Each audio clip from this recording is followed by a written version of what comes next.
here's to all the people who do all the work but never get recognized. You never grab no headlines, your name is never memorized. I'll remember you, put you in my heart, keep you close to me, and I'll sing this song for you, and I'll tell the world the part that you played in our history. It's hard work, sometimes dirty, usually dangerous, always critical.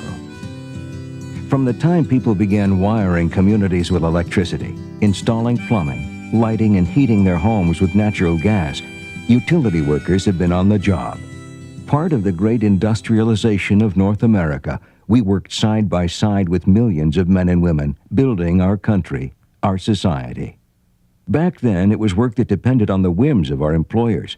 A worker didn't question a work assignment, he accepted it. He didn't complain about an unsafe condition, he tried to avoid it. He didn't demand a wage increase, he hoped for it. Times were tough. The Great Depression destroyed the lives of millions, and the huge numbers of those out of a job added pressure on workers to toe the boss's line, or else. But times changed. Working people demanded their rights, and we had friends in the White House and in Congress. I do not propose to let the people down. Franklin Delano Roosevelt and working people's allies in Congress sponsored new laws to establish the rights of working people to form unions. And we did. In 1938, Philip Murray, Vice President of the Congress of Industrial Organizations, the CIO, part of what's now the AFL-CIO, established the Utility Workers Organizing Committee. It was tough work. The bosses fought against the UWOC. But the early organizers of our union, people like Alan Haywood, Harold Straub, Ed Shedlock, Reggie Brown, Garland Sanders, and Bill Munger, didn't have any quit in them. Soon, local unions were organized all over the country. These dedicated people that lived out of hotels, lived out of barns, lived out of back of their cars, that went all over the country to build this great organization. Then, the world changed once again. A date which will live in infamy. Like millions of young Americans, utility workers answered the call of their country. Many never came back. Those who did had a renewed belief in the promise of America, a vision of our country that would validate what they had been fighting for. And they were ready to build a more equitable society in America and take their place in it.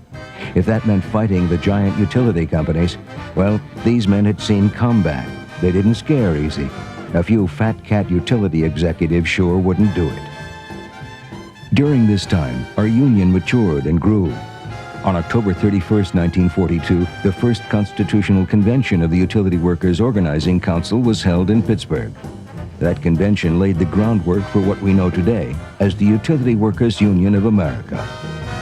Forged as an alliance between the Utility Workers Organizing Committee and the Brotherhood of Consolidated Edison Employees, the Utility Workers Union of America came into official being on August 1st, 1945. Within a month, the war was over. Soon after that, the Utility Workers Union of America held its first Constitutional Convention in Atlantic City in April of 1946. Over 300 delegates met to chart the future of our union. And they worked. They elected our first national officers. They developed our Constitution. They left us a legacy of strength and democracy we carry forward today.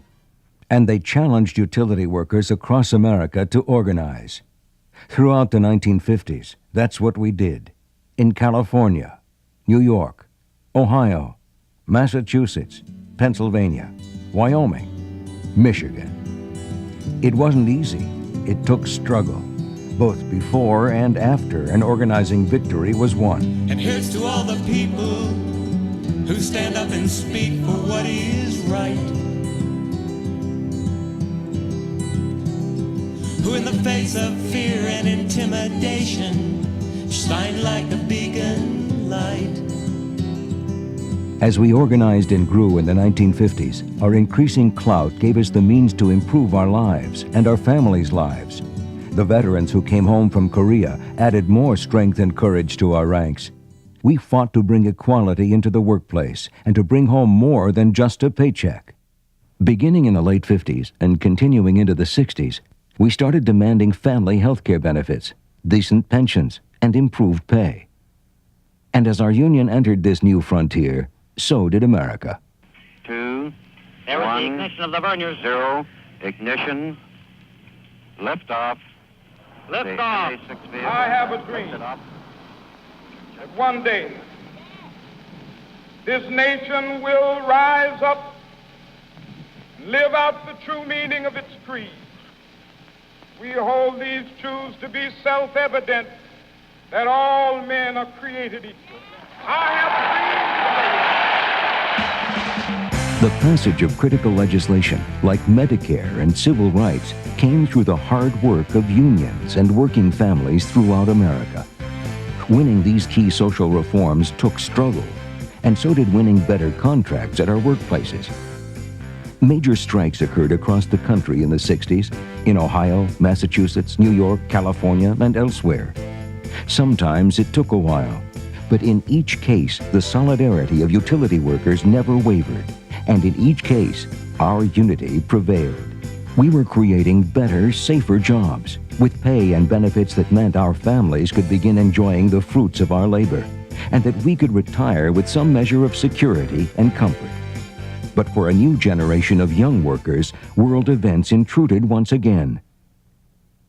Throughout the years of the Vietnam War, thousands of young men and women served their country, then came home to find work in the utility industry.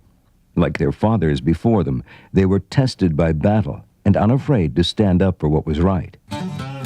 At the beginning of the 1970s, national wage and price controls put in place by the Nixon administration severely capped pay increases workers could win in collective bargaining contracts. It made negotiating tough. It also meant that we concentrated on winning improvements in health care benefits and pensions. Local unions around the country also negotiated new benefits, like disability insurance, credit unions, and stock purchase plans. Benefits that helped secure a more comfortable retirement in addition to pensions. As the 1970s drew to a close, utility workers had every reason to feel optimistic about the future. Our pay and benefits were among the best in North America. Our families were comfortable. For the first time, large numbers of the sons and daughters of utility workers routinely went to college. But that all came crashing down in the 1980s. A new political force arose in the land, one that was turned against working families and our unions. Everybody understands what's going around in the entire country today. Everybody understands that every time you go to the bargaining table today, it's to take something back. Spurred on by the anti-union, anti-worker attitudes of the politicians in Washington and elsewhere in the 1980s, companies came to every negotiating table with a list of takeaways in pay, in benefits, in working conditions. But we fought back. You have the guts to finally stand up and say no more. The buck stops here. Then in the 1990s, a new, even more dangerous foe arose, one that we're still fighting today: deregulation. It's part of a bill of goods that Enron and big industrial users are trying to sell us. Their basic premise that a deregulated electric utility system will save consumers money just doesn't wash. The rush to deregulate public utilities and the privatization and contracting out that comes with it strikes at the very heart of our union. Deregulation has proven to be nothing more than a scheme for a few huge energy conglomerates to rake in huge profits at the expense of utility workers and average residential ratepayers. Think about all the secondary effects. Think about teachers and firefighters. Think about the tax revenues. That's what the Enrons and large corporations are not talking about. The biggest rip-off artists of all, the Enron Corporation. We are doing the right thing. We are working to to create open, competitive, fair markets. And in open, competitive, fair markets, prices are lower and customers get better service. You're the good guys. We are the good guys. We are on the side of angels. Enron's con game in California demonstrated the depths to which these energy flim-flam artists would sink. They're continuing to extort incredible prices on the California wholesale market. By artificially manipulating the power available in California, Enron and its corporate cronies drove the price of electricity to the point where it was simply unavailable to many consumers, leading to brownouts and blackouts for millions in the heat of the summer. The energy traders demanded, and got in many cases, outrageous long-term energy contracts that are still hurting the California economy today. This is not a competitive market, it's a rigged market. It's one in which there are basically 5 generators and a couple of additional marketers. And among them, they seem to have worked out a system to keep prices unnaturally high all the time. And Enron made no apologies. As far as they were concerned, this was the way the energy business was supposed to be. But the truth and the law caught up to Enron in 2002. It was a house of cards built on greed that came tumbling down in one of the most spectacular corporate crashes in history. But for more than 5 years, while one energy company after another tried to model itself after Enron, the Utility Workers Union was in the forefront of the fight to stop the rush to deregulation. We had been successful in slowing its spread before the fall of Enron. Since then, we've stopped it cold. In states like Arkansas, Montana, Oklahoma, New Mexico, and Oregon, legislatures that had been considering implementing electricity deregulation have held up. Others have revamped their deregulation processes or repealed them altogether. Our focus on stopping the rush to deregulation hasn't kept us from continuing other critical work of the union, especially in organizing and bringing new members to the UWUA. Since our last convention, we've increased our membership every year, even in an era of declining union membership elsewhere in America. These new members have come from all parts of the country, working in jobs that represent a wide range of work in the utility industry. We're on the move, and as we continue to grow, we're fighting ever harder for our members, our communities, our jobs, and our families. It's a big fight, but then again, utility workers have never turned away from a fight that needed to be taken on.